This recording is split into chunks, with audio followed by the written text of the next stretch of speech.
오늘 요한복음 5장 1절은 그 후에 유대인의 명절이 되어 예수께서 예루살렘에 올라가시니라 하고 시작합니다. 이 유대인의 명절이 정확히 어떤 명절인지는 알 수 없으나 예수님이 예루살렘으로 올라가셨을 때 있었던 일입니다. 당시 예루살렘 성에는 출입문이 여러 개 있었는데 그 중에 제사를 위해 양들을 데리고 올 때 통과하는 양문이라는 성문이 있었습니다.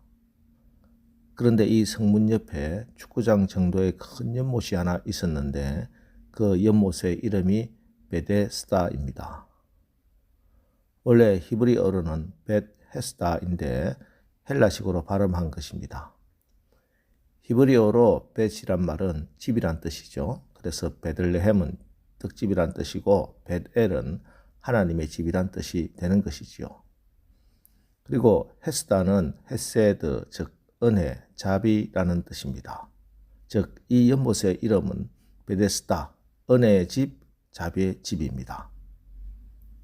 이 베데스다 연못에는 5개의 행각이 있었습니다. 행각이라는 것은 지붕이 있는 정자를 말합니다. 기둥에 멋지게 지붕을 씌워 서로 연결시켜 놓은 것이지요.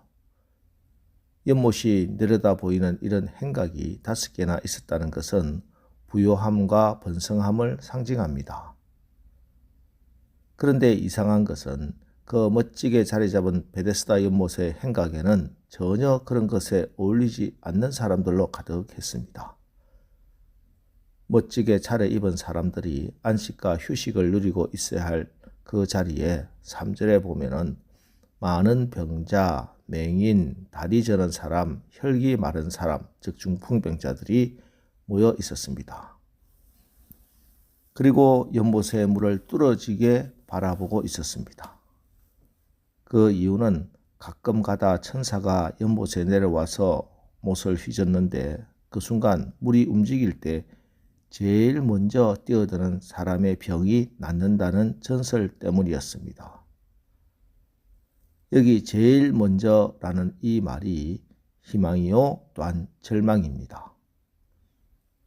여기 베데스다 연못에 모이던 사람들은 다 여기 제일 먼저라는 말에 희망을 가지고 몰려들었습니다.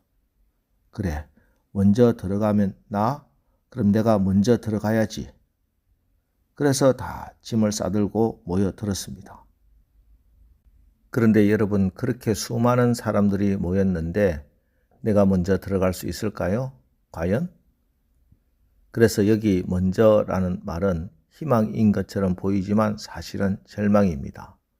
누구든지 치유를 받는 것이 아닙니다. 이 연못에는 2번째로 들어가면 낫지 않는답니다. 무조건 첫 번째로 들어가야지 낫는다고 합니다.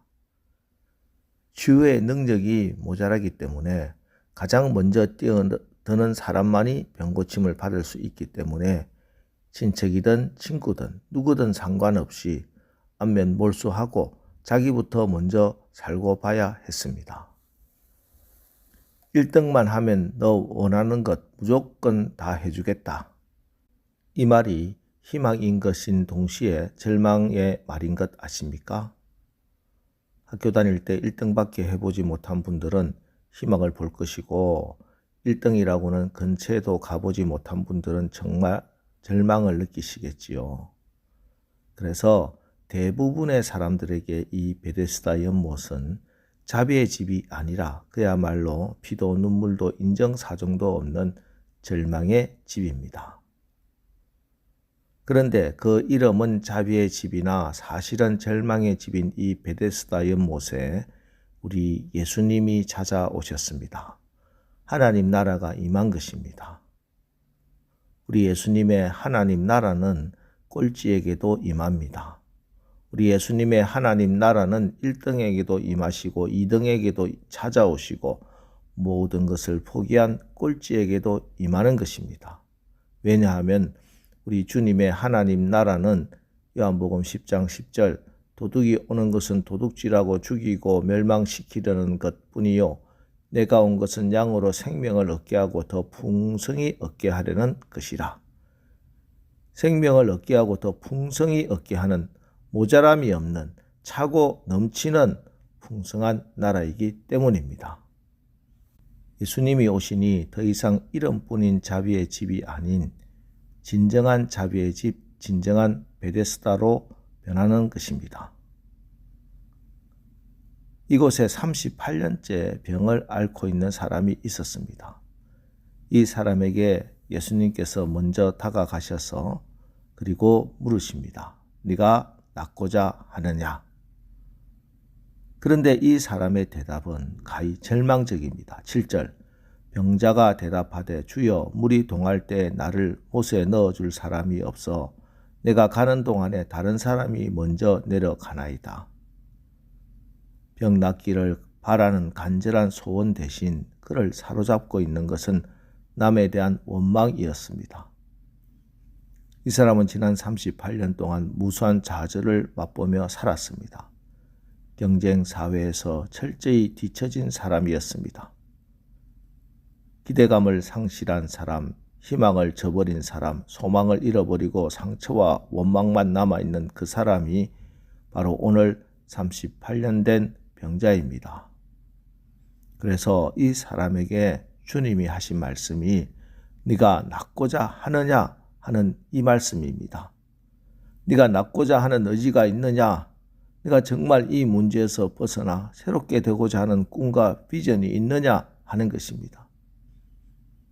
여러분, 먼저는 여러분 심령에 하나님 나라에 대한 소망과 열정의 불이 붙어야 하고 여러분의 마음에 물이 끓어올라야 합니다.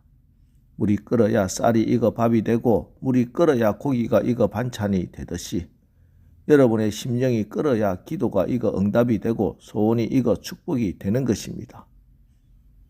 내가 앓고 있는 이 질병이 얼마나 크고 중한지가 중요하지 않습니다. 이 문제가 얼마나 오랜 기간 계속된 문제인지 얼마나 골마 터진 문제인지도 중요하지 않습니다. 내 주변에 물이 동할 때 나를 넣어줄 사람이 있느냐 없느냐도 전혀 중요하지 않습니다. 내 심령 깊은 곳에서 하나님 나라에 대한 소망이, 비전이, 열정이 끓어야 합니다. 베데스다 물이 아니라 내 마음에 물이 동하는 그곳에 기적이 일어납니다. 하나님의 역사가 일어납니다. 주님께서는 능력이 있지만 나 같은 것에 관심을 가져주실까 생각하지 마십시오. 나는 무자격하다, 나는 구제불능이다, 나는 소망 없다. 스스로를 학대하지 마십시오. 주님은 여러분에게 은혜 베푸시기를 원하십니다.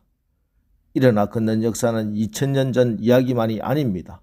오늘도 그리스도 안에 이 역사는 일어납니다.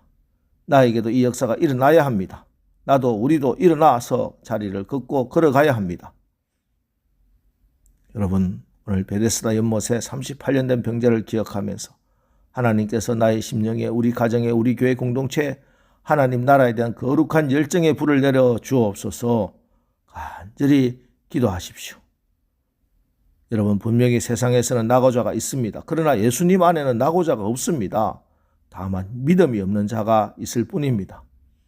우리는 예수님 안에서 얼마든지 승리하는 인생이 될 수 있습니다. 여러분, 오늘 새벽에 구하십시오. 세상 사람들이 비웃더라도 예수 이름의 권세와 성령의 능력으로 치유와 회복이 있는 하나님 나라를 선포하십시오. 믿음으로 선포할 때 반드시 역사는 일어날 것입니다.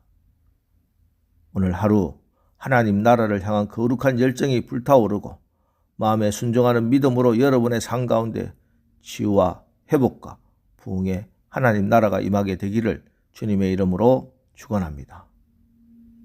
기도하겠습니다. 하나님, 아직도 베데스다 연못에 누워있는 환자들처럼 문제와 어려움으로 소망을 잃어버리고 절망 가운데 있는 저희를 불쌍히 여겨주시고 긍휼을 베풀어 주옵소서. 다 치유하여 주옵소서.